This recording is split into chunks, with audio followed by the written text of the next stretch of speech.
Welcome, welcome, everyone. Hi, everyone. We're glad you're joining us on this Wednesday afternoon. Hope everyone's having a wonderful week. The weather across the country is wonderful. Anywhere I hope. I mean, everywhere I've seen, it's really nice and warm-ish and sunny. So we're hoping you're having a great week. Today is going to be an exciting day. We're going to hear some fantastic educators. Some of you may have joined us last week, and so this is kind of a continuation. We're hearing from teachers today, and we heard from the district's leaders last time. We do have a surprise guest, though, too. So that's exciting. Before we jump in, okay, as you put that in the chat, thanks, Megan. Please tell us your role. Where are you joining from? We definitely want to hear that and see that. Tell us what's happening positively this week. We love it. You know, Karen, whenever we have teachers, I know that the majority of times we have other teachers joining to listen in. And I know that oftentimes we get caught up in the hustle and bustle of the classroom. And so when I think about sharing a win from the week, I know this feels like it's been a long week already and the holidays are almost here. And so I'd love to see not only where you're joining from, but like, what's been the thing? Maybe it's that your coffee was extra good from your local coffee shop. Maybe it's that your student gave you the ultimate compliment by, telling you that they were the best teacher ever, or maybe it's that they had a big win this week. So I'd love to see what those wins are. Definitely. And I love it. The first person that joined in was an ELA middle school teacher. I love that. Because we have ELA teachers on the call today, and we don't normally get that double experience with CKLA and ELA. So we're really excited about that. I love that we've got a lot of middle school folks today. So that's really wonderful. Yeah, and welcome.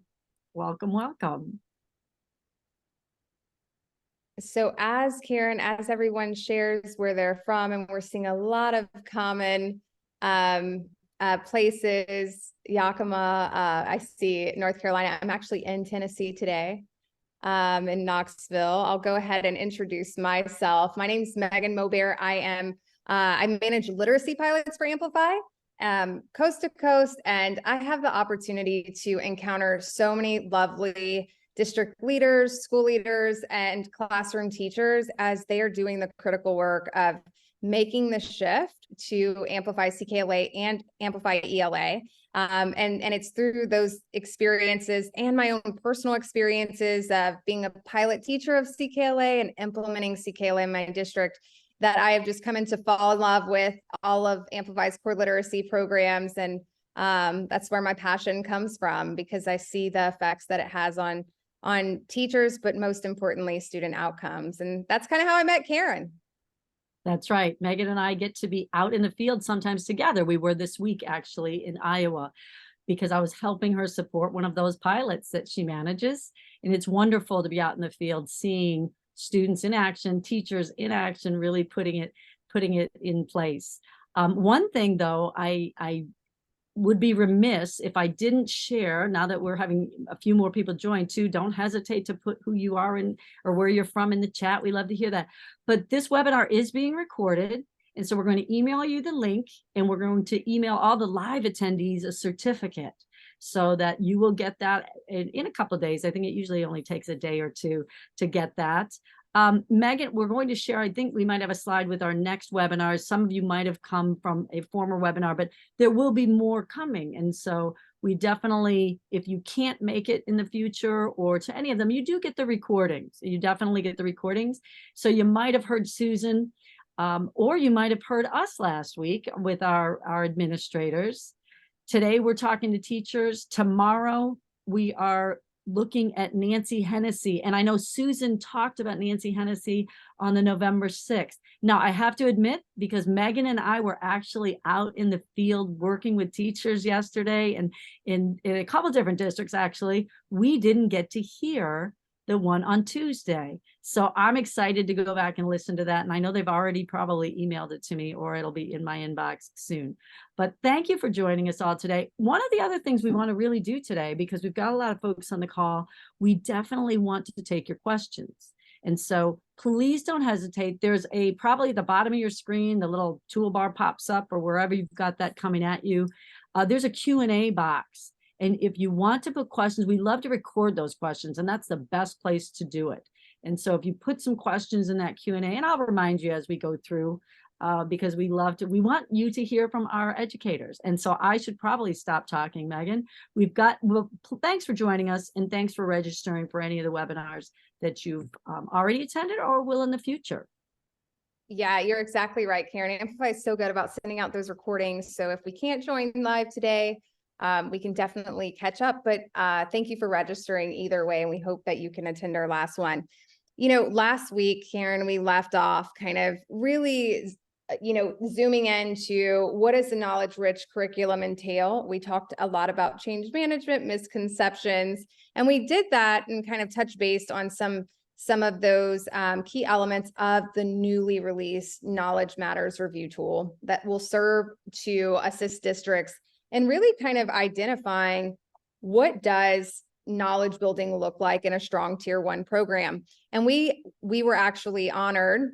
I'm so sorry. We were actually honored to hear from Dr. Matt Patterson from West Jefferson Hills in Pennsylvania. And we also had the privilege of speaking with Taryn Rawson, who is the school principal that will actually in Denver Public Schools that actually implements both CKLA and Caminos. And so it was such a great conversation to really kind of tap into the effects of, strong tier 1 instruction with CKLA. What does that look like with Caminos? And this week is all about hearing from their teachers. And so it is so exciting to know that we have a lovely group of educators joining us.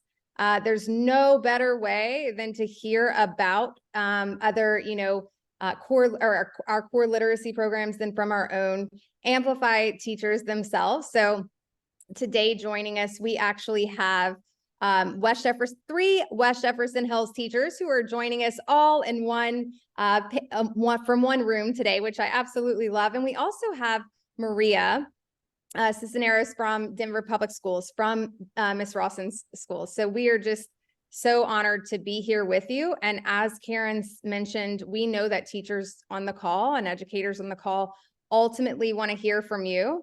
And so we'll actually just kind of jump in here and think and kind of refocus though, this kind of where we'll spend our time talking about this, and I went back to this. We aren't here to do the easy thing as leaders. We're here to do the right thing. And I thought, well, we're going to hear what the right thing looks like from classroom teachers, and maybe how it wasn't always easy, or maybe what that experience was like, but how you knew it was the right thing, or when those moments were. And so before we do that, Karen, that this is your specialty area with language comprehension and where the focus of this webinar is. And when we think about across K-5, what that looks like in Amplify, if you want to speak to this knowledge sequence, so that way, whenever we're talking to our teachers, our participants have some knowledge about these connections across K-5. So Karen, I'll let you jump in here.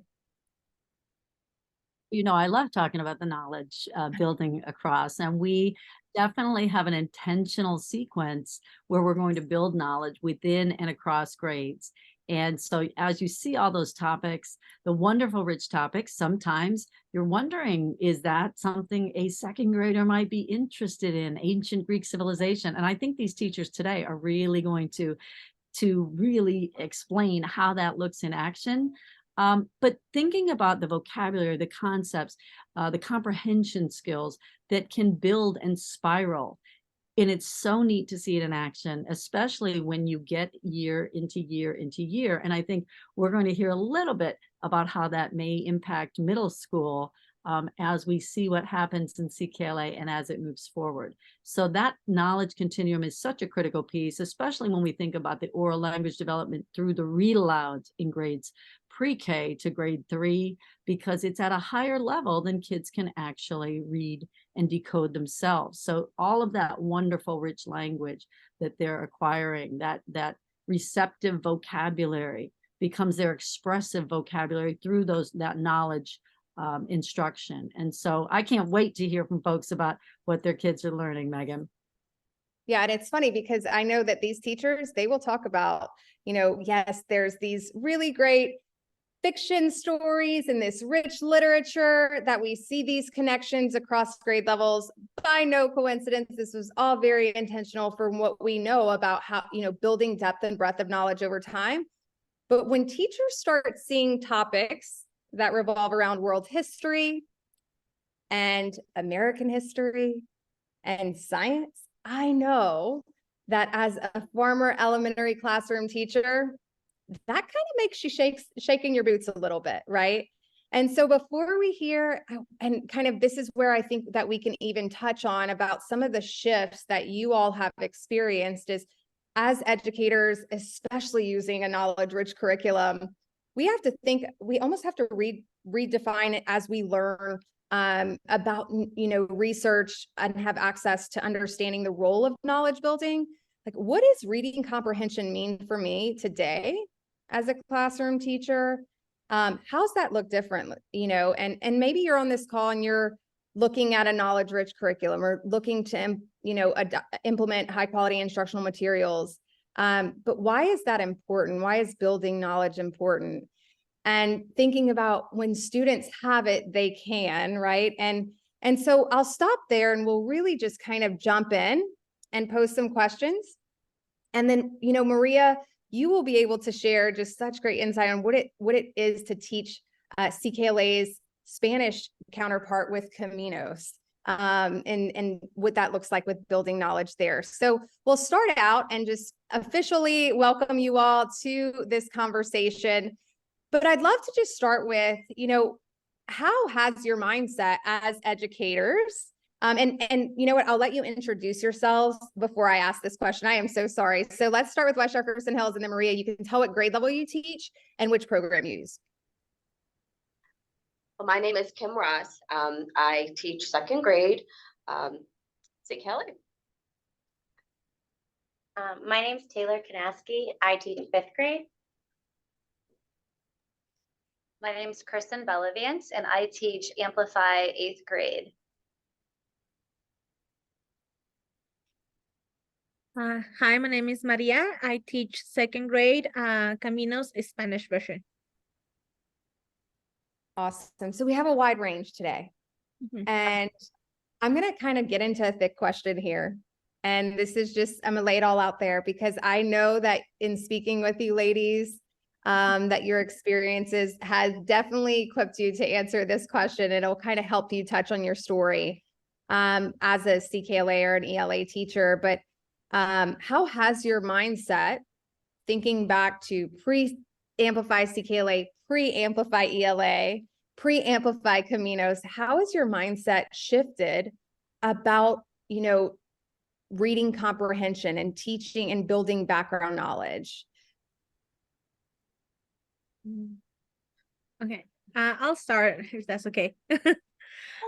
So my first year when I was teaching CKLA, there was a student that comes into my mind that if I was using another curriculum, I would think like this student is so behind, she cannot read, she's not comprehending.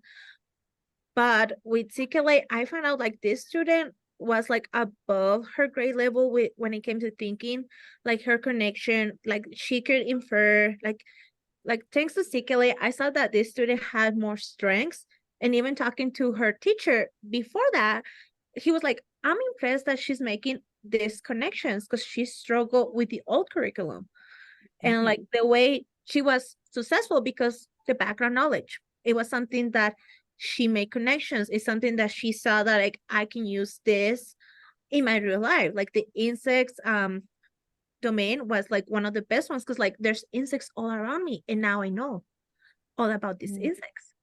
So that's why now after doing CKLA after a lot of years, I know like comprehension is not just being able to read and learn. It's also understand what's being read to me and make connections to my real life about it. I love that. And I can't tell you that connection to language comprehension, whenever you see that magic happen and you understand the other side of the simple view of reading, it is like the aha moment as a teacher, for sure. Thank you so much for sharing that. Ladies in West Jefferson Hills, I'm curious though, what are your thoughts? How did your mindset really shift through becoming a CKLA or ELA teacher? Well, I think about how we were teaching it, how we were teaching comprehension before, and it was so just strictly the skills, the main idea, the cause and effect, the inferencing, and there was no connection, as Maria said, there was no connection to the real world. There was no connection between what was happening in first grade to second grade to third grade either. You know, I think about what we're doing in second grade now and what we're learning, and they're remembering the things they talked about in first grade. If we were just focusing on the skills like we were doing before, there's just no connection there. And now they are still getting all of those skills through the knowledge that they are learning. Yeah, I can kind of agree with that. I know in fifth grade, for example, we teach, Don Quixote unit, which the kids love. They learn what a parody is. But the students from fourth grade come up knowing about medieval times already. So we're able to have a rich conversation before we even start with Don Quixote. They know what the medieval times are. They said, oh, we did jousting last year in, fourth grade. So they had these experiences and they're more, we can already start with a pretty rich conversation. And also just for me, like not having to scramble and try to figure out, okay, what story am I teaching with the main idea? Focusing on just main idea. And then the next unit, okay, we're going to move on to inferencing next unit. What story is this? And we were trying to piece things together and we were looking on, teachers pay teachers to supplement. And I think it's really nice that with this curriculum and, the knowledge base, I'm not looking to supplement anything. Like we have what we need. So it's nice. Yeah, I think they hit it spot on. Being able to have those conversations in the classroom has transferred into their writing. And they're able to express their ideas more clearly, even on paper or, on through typing their responses, and they're more motivated in the classroom. They're excited about learning. So it's definitely like made an amazing impact, like even on my teaching as a teacher, and wanting to be in the classroom because I love hearing about their previous experiences. And the discourse between the students is just amazing. Well, and I know the three of you at West Jefferson Hills, you've had a little different experiences, whereas you're Kristen in 8th grade, but you did pilot in a lower grade. And so some of those things that you're seeing or hoping to see as the progression goes over time, maybe if you can speak to what have you seen in any of the grades from that continuation of the learning from prior grades. Have you seen that? Or knowing that what you're, as an 8th grade teacher, you've taught in the lower grades, what do you anticipate to come in terms of the knowledge building that you'll see in the work that your students will do in middle school? I'm trying to think how to put this. So this is definitely like the third year of like really great instruction with the program, right? And so these 6th graders that had it for like a really good year, they're now our 8th graders. And you can definitely tell that any answer that they provide in the classroom, they're able to provide evidence. And that's a really big skill that we need students to be able to do, especially for college and career readiness, that they're able to provide justification when they make a claim about something. And that's a hard skill to achieve. And they come in ready to go with that. And, even when they are giving their analysis, they're pulling from those experiences from, the 6th and 7th grade and even before that into their writing. And so that's like the biggest change that I've seen so far. And my second graders, they have now, when they were in kindergarten, they started CKLA. This is the first second grade group that I've had that has had this program their whole entire, career, the 3 years that they've been in the school. And we were talking about this before we even came on. It's such a huge difference of thinking back when I was teaching them before to now, I see such a huge difference. They do come with all this background knowledge. We were just talking about ancient Greek civilization, and they were remembering about the Aztecs and the Incas and Mesopotamia and all of that they learned in first grade last year. So it's a huge difference. And even at the middle school level, I just walked past a sixth grade social studies classroom, and they had Mesopotamia up outside in the hallway. And it was just neat because I'm like, I taught that in first grade because like they said, I did the CKLA program in first grade. And I remember teaching that. And I'm like, wow, it's in sixth grade, and that's even social studies. So can you imagine? They're getting it everywhere. They're getting it in literature. They're getting it in history class. And even in the language arts reading classes, they're learning science and history, along with the fairy tales and fables and poetry. They're getting all of that. And then even at the middle school level, they're even getting more. So can you imagine how those history teachers are feeling? Like they're coming in with all that background knowledge. And so they're able to even give more. And I bet even at that level, that the history and science teachers are seeing a big difference as well. Even in first grade, we taught human body. Well, they learn it in science class. So I'd be interested in even hearing from content area teachers at the middle school, high school level to see what they have to say. And just to go off the evidence a little bit about eighth grade, how they're able to justify the response, we're actually doing that in fifth grade. When we get to Don Quixote, we do a persuasive essay, but it's based on evidence. So it's evidence-based, and they have to justify their response using evidence from the text. And the way that they're able to do that in just our fourth unit of the year, it's amazing to me that they understand so well how to take that evidence to justify the response. And we talk very much so about how this is evidence-based. I don't want to hear, oh, well, I like Don Quixote because, and I think he's this. And we explain to them, no, it's evidence-based on the text. And they really get it, and they're really strong evidence. And their points that they make are honestly so strong with the evidence that they use that last year I was like, wow, they're writing with evidence. They're justifying their response with really strong evidence. And even, it's strong. And the vocabulary that they're using is amazing. I can tell that they're through all the discourse that you do in the classroom, even from the CKLA, where they're listening to all those stories, like they're gaining all that knowledge and all that rich vocabulary. And now they're able to bring it in, into their own responses and their own written responses, without even having to think about it. They're just naturally doing it. So their vocabulary has definitely become richer. They write with the vocabulary that they hear. They write with the vocabulary they hear?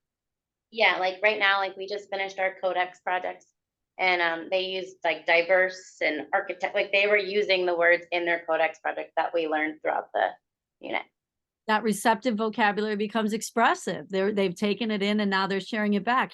And what you've just shared, a couple of those things bring to mind Dr. Sonia Cabell from the Florida Center for Reading Research, because she's done research related to that and talks about the effects on vocabulary in terms of the student achievement. And all of that is so wonderful to hear because you're putting it in action and you're seeing it. And we saw some codex projects hanging in the halls in Davenport this week, and it's so exciting to hear you talk about that. The Maya, the Inca, the Aztec. We're talking about. I love it. I knew Meagan was going to do that. I knew she was going to share some cool stuff that you have shared with her.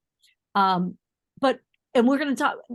The topics that you're talking about. I just have to say though, when we talk about that, and Dr. Cabell also talks about how important it is to have more science and social studies and the arts and things added in to build on that. This isn't to replace anything. And I'm sure you would probably agree with that. But I'm going to come back maybe after we talk to this, because I have another question about what about these topics? Because I get that question a lot. And some of the skeptics out there will say, wait a minute. And I know Dr. Patterson talked a little bit about that. But maybe we can hear, and Maria, I'm sure you've heard that too. I mean, when you talk about the insects or insectos that your kids are studying, can you share a little bit about that? So at first with some of the topics, like the history ones, I was like, it's too much, it's too the concepts are like too big for the kids. But I'm like so surprised with how much the kids take in and how much they connect. And the group I have this year, they had Camino since kindergarten, and like a lot of the things, like it's so easier. Like, oh yeah, like we did the Aztecs last year, or like, why do people build civilizations near river? And like they know the answers because they talk about the Nile, they talk about the Aztecs last year. And at first, like I was so terrified with those topics that like they're too little. Part of me is like, they're too little, they don't need to know philosophy. Like who teaches philosophy to 7 years old? Confucius, that was the one. Like I was like, how am I gonna teach Confucius or like Socrates to like 7 years old? But they understood, like, oh, you learn by making questions. Like, Miss, is that why I always ask a lot of questions? Because I want to learn. It's like, yeah, that's why you ask a lot of questions, because you want to learn. That's your method of learning. So it's like for anyone that's like thinking about like, oh, I don't know about these programs, like the topics may seem big, but it's presented to a way in a way that it makes sense to that age group. Oh, I love that. Developmentally appropriate. And Dr. Sonia Cabell also talks about kind of, using listening comprehension, capitalizing on that ability to comprehend through listening, so all students can make sense of developmentally appropriate text. And I love Natalie Wexler's connection, like kids love stories, right? Science and social studies can be told as it's a series of stories. But Maria, I'm gonna put you on the spot here. I want to ask you this. Why do you think that you were fearful, or even I'm sure West Jefferson Hills teachers could jump right in after this, of those topics? Or I say fearful, but why do you think that you thought these are too big initially? So with the one that I was feeling really fearful was the Civil War. I came from Mexico to the United States, so I never learned about the Civil War until I was in high school. So for me, that was like, this is such a big thing, like a major history event. It has a lot of like topics and ideas that I was like, how am I gonna explain slavery to like 7 years old? So I was terrified of that. But all the resources that are in the curriculum and like how to explain it in a child-friendly way make it easier. But I was like so terrified. It's like they're too little to understand slavery. But yeah, it's something that I feel like our community needs to know about this. And the early on they're exposed to, when they get to middle school and high school, it's like, oh yeah, I remember something about that. Oh, Maria, thank you for your vulnerability and sharing that. That was such a beautiful response. I'm curious to I'm excited to turn this over to you all at West Jefferson Hills, because I know you people during your pilot and beforehand were really curious about those topics. But what are your thoughts in what was just shared? Yeah. So in looking at, as Maria said, in second grade, all of those topics, and I was looking at the ones I have to teach, I felt the same as her. Like, I don't know, do I have enough knowledge about these topics as well to teach my students? But you teach it it is a kid-friendly way, and they absolutely love the domains. When we get to the end of a domain, they're very sad. But then they hear the next domain and they get excited. Okay, well, we're ready for the next one. They love all of the topics that we're on. So, and I think about the one that we just finished, the Ancient Asian Civilization domain, when we were learning about Hinduism and Buddhism, and we were learning about Diwali, and we were learning about Chinese New Year, and how my English language learners were they were my stars. Then they were helping us. They were helping me. They were helping everyone learn. They celebrate those. They just celebrated Diwali. They celebrate those holidays, and they were helping with all of that. And then the other students got to know them a little bit better, and what their beliefs are, and what they celebrate with their families, as opposed to what we celebrate with Christmas and things like that. So it's just, they just love. And as you can see with their writings, they're their writings are amazing. We do the Greek, we do the wax museum for the ancient Greek civilizations. And my second graders are already asking about that, because when they were in kindergarten and first grade, they were the ones going through the Greek wax museum. They were the ones listening to the second graders talking about whichever god or goddess they pick. And now that we have started that domain, we started it yesterday, all they want to know is when are we doing that? When is it our turn to be, the statues in the Greek wax museum? So they just look forward to all these topics. And even the War of 1812, I thought, oh goodness gracious, they love that domain as well. And I had one little boy bring in a Magic Treehouse book, and it was about the War of 1812, and he was reading it. And he brought the book in, and he's like, look what this book I'm reading. This book talks about the War of 1812. So it's just fascinating. And even the science domains as well. I don't want to leave those out. We're talking about the insect unit, and again, we go back to the vocabulary words, and they learn that word bioluminescent, and that's all they want to say because it's such a fun word. They know exactly, they use it in the right context, not because it's just a fun word to say. They use it in the right context as well. And they go home and they talk to their parents about this. Parents even say, we've never had such great conversations with our children at the dinner table about what they did at school that day, because normally they're like, yeah, I don't know what I did. And now they talk about all of these topics. Well, we talked about, the War of 1812, or we talked about insects and how, they're bioluminescent. So they've had great conversations. And piggyback. That's fantastic. Oh, I'm so sorry. Keep going.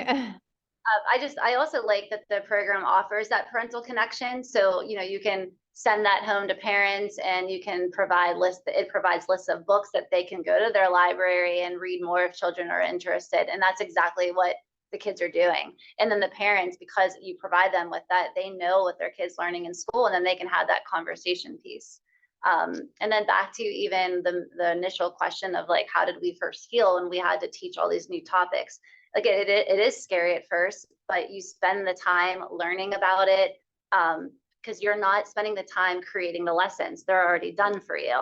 It's scripted for you. So you're just taking the time to learn more. And that's what I found over the past couple of years is like, I'm like now like a history person. I'm actually really into history and science. Like I want to learn more. And I find myself as an adult now even wanting to, dive into my own books and movies about those topics. That actually happened to me on Jeopardy. There was a Aztec Inca in my question, and I knew it. And I said, "Whoa, look at me!" I usually am terrible at Jeopardy and know nothing. And I was like, I think it was like 400, and I was really excited. But going off that, the nerves in the beginning, it was definitely like for the Renaissance and the Reformation. I was like, I don't know about these topics. There was a few things where like even in the Aztec Maya, like a little bit about, the human sacrifices and stuff, where actually I was like, eek, but the kids find it really cool. They are really interested in it. So we loved the Aztec Maya. They probably were, the excitement, this unit was really exciting. Like they were like learning new things and they were sharing. But the fear of like me learning about the Renaissance and me learning about the Reformation, and the Reformation could be a little touchy. It's about religion. Like, how am I going to go about that? First time I taught it, in all honesty, I was a little nervous. Our kids going to think I'm saying bad things about their religion. But we very much so have it down pat now, where we explain to the kids, we're talking about the history of the Catholic Church and how much it's changed. And it comes off of the Renaissance. And they really like to notice the changes that are different now in the Catholic Church versus, the history of it. So like the nerves went away the more that, we taught it. Now, like, I feel like it is scripted, but we're very comfortable teaching it now to the point where like, I know things that the kids may ask, and it goes very smoothly. I love hearing that for you all having those years. We talk about almost like this instructional roadmap that's really laid out for you as an educator. And I loved that you also shared that, I don't spend my time like developing lessons or writing lessons. I can actually kind of dive in. And like you said, it's actually made me feel like super smart, right? And if it makes us feel smart as K5, K8 educators, imagine what that's doing for your kids. And we have, as CKLA and ELA teachers, we have that experience with hearing or seeing what happens when students feel smart and empowered with this content. But one thing I want to touch on is you said something about, Kim shared about, second graders coming home and having conversations at the dinner table. And then Kristen, I think it was you who shared that, like just it gives the community, the parent, it informs them about what we're doing as well. Were you all ever nervous about how your community, how your parents, how all stakeholders would respond to seeing their kids learn about this content? And what was that like for you as a teacher to then fast forward I hear parents say those things of like, we're having conversations at the dinner table. What did it kind of dispel for you as an educator? Yeah, it was a little scary at first, not knowing like how they would respond to the topics that we were teaching. But we just had to keep telling them, this is what we need to be doing. This is the right thing to do. And if we had any questions, and honestly, I did not in second grade, and I don't think most of us did. They pretty much accepted. The only thing that I think that we had was, well, can I have a study guide? Like, I need them to learn, like, do they need to study? And we keep saying, this is just all exposure. We don't expect your child to be an expert in these topics. It's just exposure. So I think, to me, parents were more nervous about having their child absolutely know everything about whatever topic we were talking about, as opposed to exposure. I didn't have any parents that actually talked to me about whatever topic and they weren't comfortable with that. No, even from the very beginning, we sent the caregiver letters home each unit, and I never had a complaint from any parent about any unit that we've done. So it has never been an issue in fifth grade. And I think even before implementing this, we pilot the program. So you go to it with the school board, and the community has the opportunity to come and listen to everybody talk about, what's going to be out there. So right away, you should feel confident if, your district decides to go with the program, that the community had felt confident as well into allowing their children to learn about all these cultures. Because it's, you will learn about different cultures, but I think that especially our community, they were excited that we're going to be exposing everybody to all the different cultures, especially because we're getting so diverse. Mm-hmm. I love that. Representation is so vital, and just the community aspect in the classroom. And I know Dr. Patterson talked about that last week, like just the way it's changing your community. Maria, is there anything you want to add to that? So last year, I did have a parent that was not really happy with the religion aspect of the ancient civilization components. But like meeting with the parent, like it's in the curriculum. Last year, your child learned about the civilization too, and just like religion is part of it. I wish I had a better conversation with that mom. But like she was probably like 1 in 3 years of teaching CKLA Camino. So part of me is like, it's not bad if only one parent in the 3 years I have been teaching complaints. So part of me is like, that just shows me that the community is more open and more accepting to it. Absolutely. And I just love what you said. Like, I've had this parent, but I know for our community as CKLA, jumping into CKLA, there were those hesitations, and it was honestly our own kind of fear driving those kind of like that anticipation of like, our parents going to come to us with these new topics. But what you just said, Maria, makes so much sense. You can't really teach about civilizations without like the basic facts about religion. And in fact, I got an email today from a 4th grade pilot teacher who has just loved how it's just built her community in her classroom. Like you said, for everyone to be able to see, like, we are all unique and different. It's a part of humanity in our history, and these are the ways we are all connected. And just being able to have those really informed conversations, such a gift. Definitely. And something that you both hit, sorry if I cut someone off, something that you all kind of talked about with it, whether it's the parent letters, whether it's that use of the teacher's guide, because it's there for you. We talked last week about the Knowledge Matters campaign and the rubric that they just released. And ease of use, I brought it up last week because I think it came up with both Matt and Taryn. Ease of use is one of the 8 dimensions on that. And I think that's an important piece that, you know, as you're all talking about how the teacher's guide gives you the information and it does prepare you with the background, and you're not having to find things to add to that. But it also made me think of something else that I wanted to add or ask about, because Kristen, with middle school, you mentioned teaching a unit on the Holocaust and what you added in, or why you decided to utilize that unit earlier. Can you talk about the experience with that and kind of what you did to make that even come alive even more, and why you chose to do that? I think our middle school folks would love to hear that. Hopefully I'll understand your question. So right now, the Carnegie Mellon University, which is a very prestigious college, we know, in Pittsburgh, Pennsylvania, they have what's called the Violins of Hope exhibit going on right now, where they're inviting the community members in to learn about the Holocaust and the different instruments that were played. And they actually have real instruments from that time period that they have there for the community members to come see.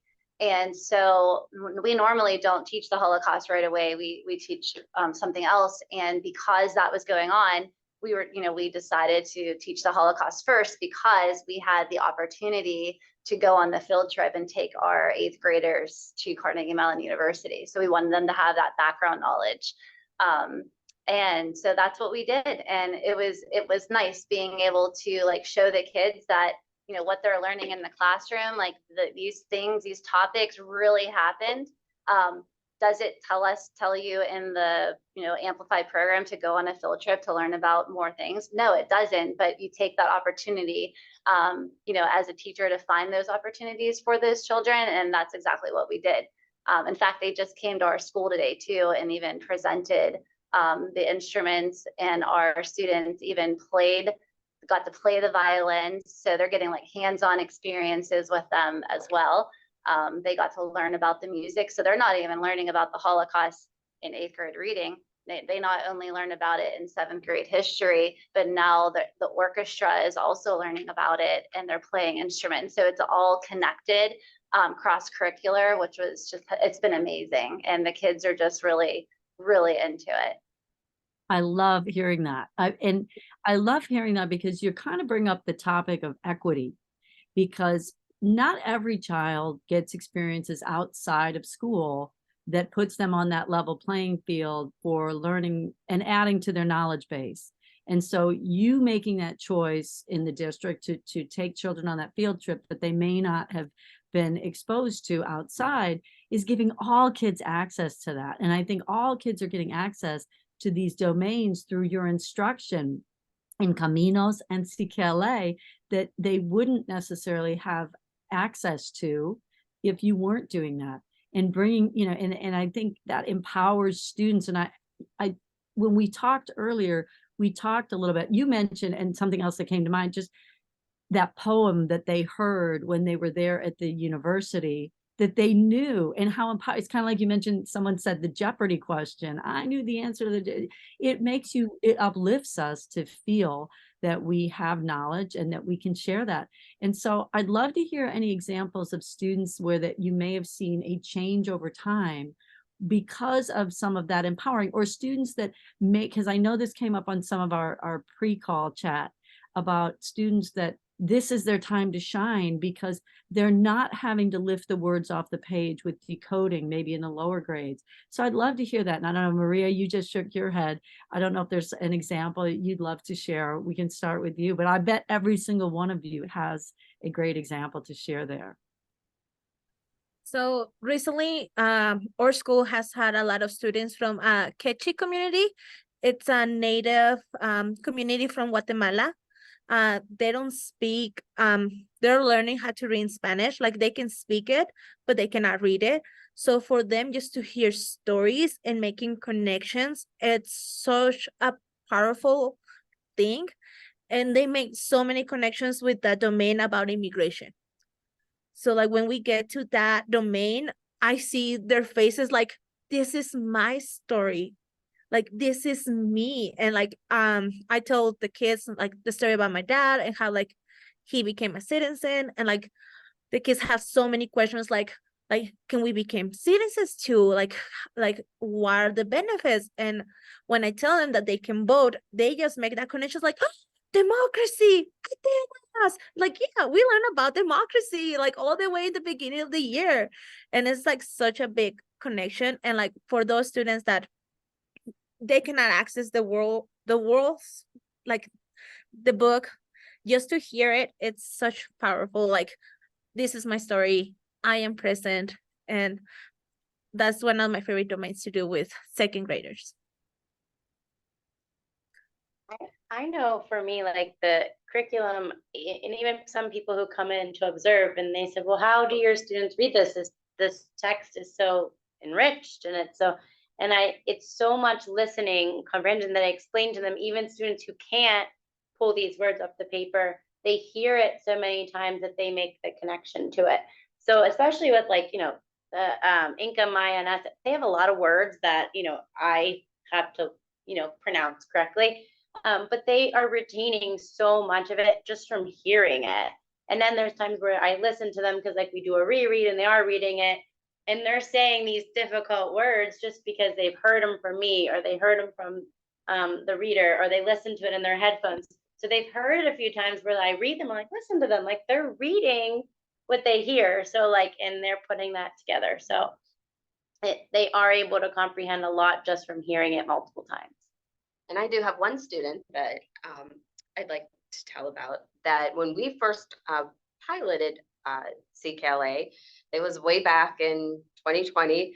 And we started the pilot in February. So we had been doing other things before that. And I have one student that is had trouble with reading and basically hated it and cried just about every single day because he just couldn't do it.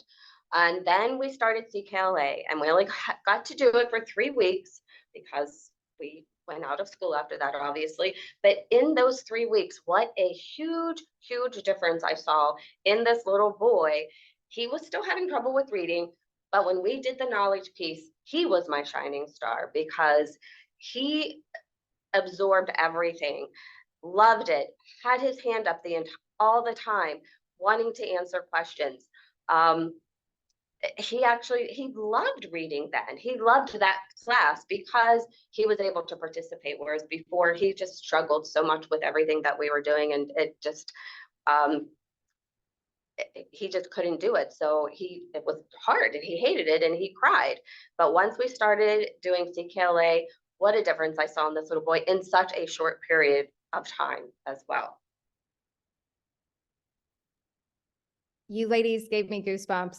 I texted Karen. I was like, this is where the magic happens. And it's just so, it's so exciting as a CKLA teacher to experience the power of language comprehension, and that simple view, like I said earlier, just really come to life. Like language comprehension is also impacting word recognition. And we especially see that in grades 3, 4, and 5, like, because they were able to access this text through this oral read aloud, they're able to lift more of those words, right? Like they're bringing that knowledge to this text. It's about access. And that goes back even to equity, giving kids the right amount of time on a domain or on a topic to actually all be able to access it. And I know that, as we think of Amplify's K-8 scope and sequence with knowledge, and how it's so intentional with just not building knowledge within grade levels, but across grade levels, you all here are getting to experience the connections that depth and breadth of knowledge, exposing students to a wide variety of topics. And I know even from this conversation, there are different topics that spark students' curiosity, right? At different moments, right? Like I may not be as interested in the War of 1812, but when we get to insects, this is my thing. I want to become the entomologist. And so it's such a gift to be able to expose students to just that wide variety over time, over the course of the year. But I want to also just touch upon this, a couple things that were just shared. You all have shared so many lovely points about, you know, going from mastering main idea or developing a unit on how to teach main idea. And now I don't have to do that, right? But we also heard the effects, or I guess kind of how your kids are approaching your classrooms now that they've had it a few years in a row. And I'm wondering though, in that first year, those students that entered into your classrooms, they didn't have CKLA beforehand. And so most educators ask us, are not my kids. I don't think my kids are going to be able to, they don't know about this content. They're not going to be able to access this text in the first year. What would you say to them if someone asks you that? And I know West Jefferson Hills, you ladies get a lot of visitors who I'm sure ask the same thing, but what is your response to that? Well, even with just the example that I just gave you with the little boy that only teaching it for 3 weeks, and they had never had this before, and they jumped right into the domains that we did. Well, we only did one in that short period of time. They jumped right into it and just loved it and had never had it before. So I think their kids are very resilient. They want to learn, and it wasn't as hard as we thought that it was going to be. We had to give some background information because, again, if they didn't get that in first grade because they hadn't had CKLA, then we had to build some background information before we started the domain. But once we were into it, they loved it. So it wasn't as difficult. And I think that the districts that come and visit us, they're very overwhelmed in their first year. And, you know, we kind of explain, Lisa, we were overwhelmed as well. And we were hybrid doing it, and it was extremely overwhelming. And the kids did okay. You know, it was a learning curve on us and those students, but like they still showed growth that year. And whereas we were so concerned because they were hybrid and this is new, and are they actually getting this? And am I teaching it right? And, you know, so we kind of explained it. It's a growing pains, but like what we're seeing now is so worth it. Like it's not, it was a tricky first year. I mean, I think it more so what it might have been the hybrid part of it. I felt like I was like teaching one lesson and then it was just it was a mess. But now that even the following year after that, I felt like a new teacher. I was like, wow, we have so much time. They get this. So yeah, there's growing pains because it's new, but I've been telling the districts coming, but look at like what we're seeing now is just like, it's amazing. So. Maria, anything to add to that first year thing?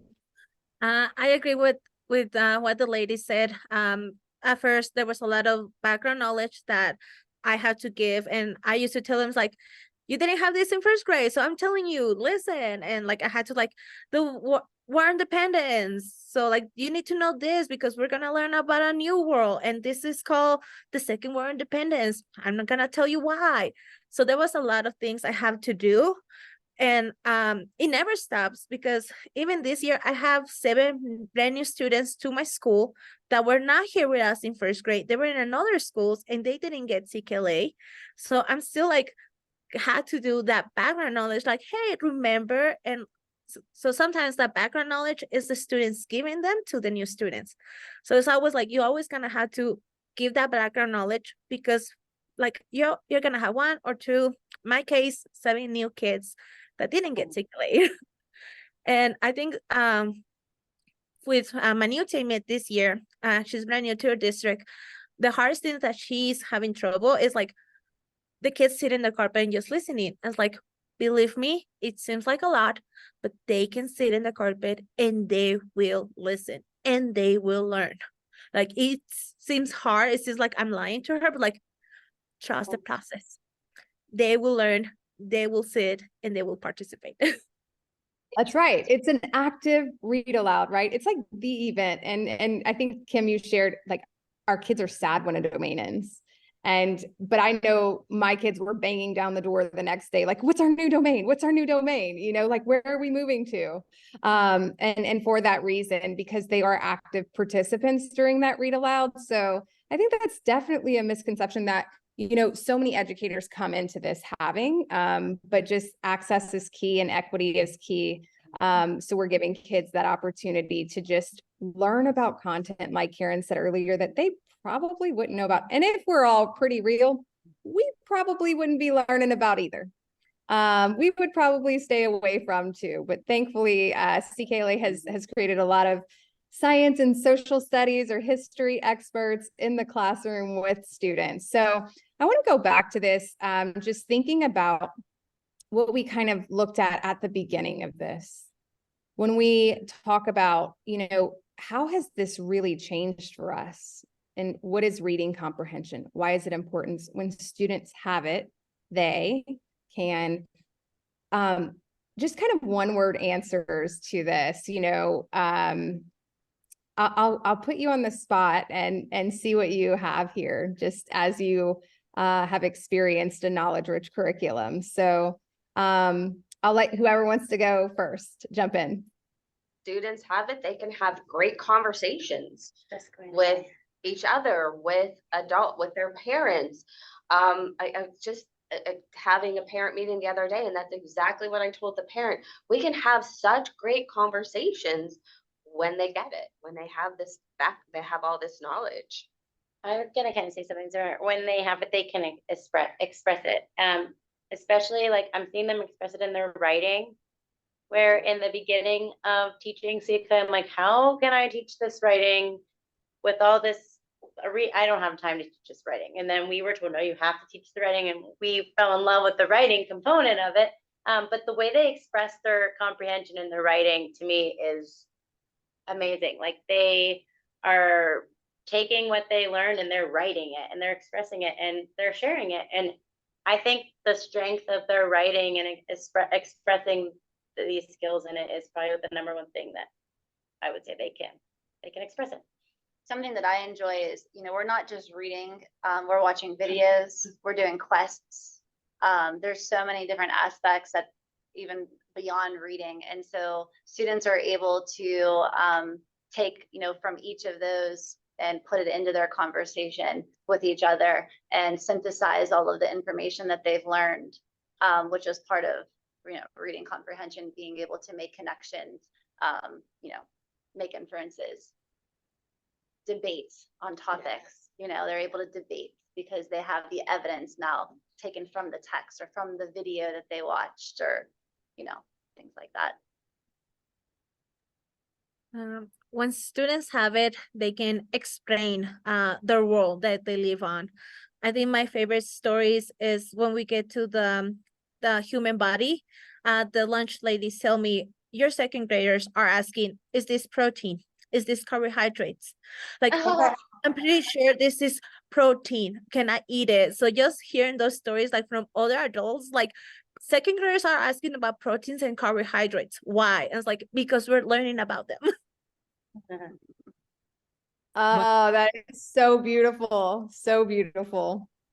I love it, Megan. I love those stories. I love everything we've shared today. What an uplifting afternoon. When you're talking about protein and carbohydrates, though, it is late in the day for some of our folks on the call. And so I know it's that time. We hope people are able to join us tomorrow.